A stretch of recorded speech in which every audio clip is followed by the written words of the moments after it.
কিছু অংশ ভিডিওতে উঠে নিই। আমি পেঁপেটা ঢেলে দিয়েছি, মশলাটা কষিয়েছি, সেটাই একটা উঠে নিই। ভেবেছিলাম যে আমি ক্যামেরা অন করেছি, কিন্তু সেটা হয়নি, দুঃখিত। পেঁপেটা আমি ভালোভাবে কষিয়ে নিয়েছি। এখন আমি একটু পানি আছে, কারণ কষানোয় আমার পেঁপেটা গলে গেছে, বেশি পানি লাগবে না। একটু ঢেকে দিব।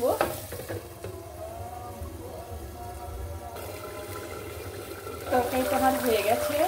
এখন আমি এখানে দিয়ে দিব ডিম।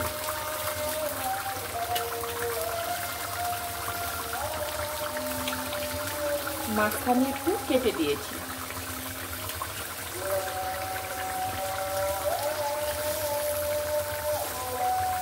আজান দিয়ে দিয়েছে, নামাজ পড়তে হবে, সময় তো কম একদম।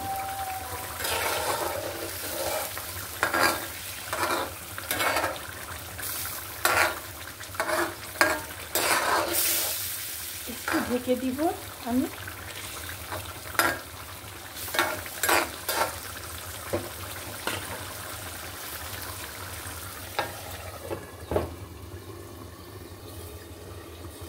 তরকারিটা আমার হয়ে গেছে, চুলোটা অফ করে দিব।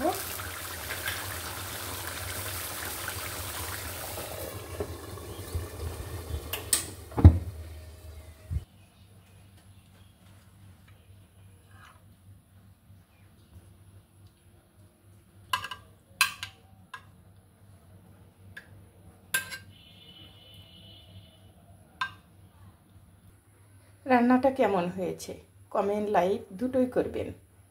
ভালো থাকবেন আপনারা, সবাই সুস্থ থাকবেন, এটাই প্রত্যাশা। আল্লাহ হাফেজ।